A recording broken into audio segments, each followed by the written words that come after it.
standing in front of the pyramid of King Teti of the 6th dynasty. This particular pyramid was built early on in Egyptian history and provides, along with other pyramids here at the site of Sakara, some of the most incredible texts called the pyramid texts, telling us about ancient Egyptian beliefs in the afterlife, ancient Egyptian magical practices, ancient Egyptian ideas about religion in general. These texts have been remarkable in helping us already from the earliest Old Kingdom period of Egyptian history to understand what the Egyptians thought about their religion and how their religion then compared with the religion later of other peoples and like the Israelites and others who lived in these areas and then moved on to Canaan and other territories. Just recently, in January 27, 2007, the Hebrew University released a news release about a recent discovery that was made in the pyramid texts here at Sakara. In a tomb like this one, a pyramid like this one, it was discovered that one of the texts was not actually written in Egyptian, but was written in an ancient Semitic language, but was then transliterated into the Egyptian hieroglyphs. It said that it referenced the snake in ancient Egypt and was a spell or curse concerning the snake that probably came from Phoenicia or somewhere up in the north in the territory of Canaan. If this is the case, and it very likely looks like it is the oldest Semitic inscription that we currently have in the ancient world, and it predates any other inscription that we have and any other Semitic letters that we have by at least 1,000 years. It's one of the most remarkable discoveries that have been made, and it's only been made about a month and a half ago. We're standing in front of the tomb of Mereruka, one of the most well-known tombs of the early Old Kingdom. Built in the 6th dynasty, Mereruka was married to the daughter of Teti I, who built the pyramid behind us and who focused on the pyramid text that we talked about a moment ago.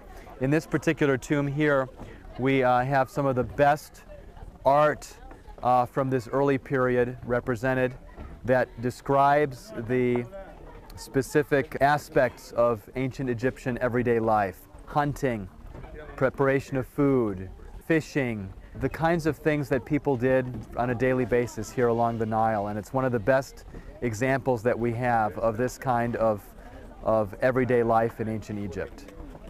We're standing in front of the step pyramid at Sakara, the first pyramid ever built in ancient Egypt. It dates back to about 2600 BC. It was built by Djoser and his architect Imhotep.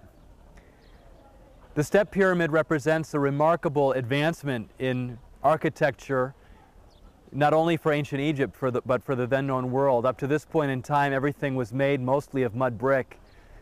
But Imhotep, the architect, together with his king, decided that it was time to use stone to build a monument that would last for eternity. A monument that was designed to propel the Egyptian king into the afterlife.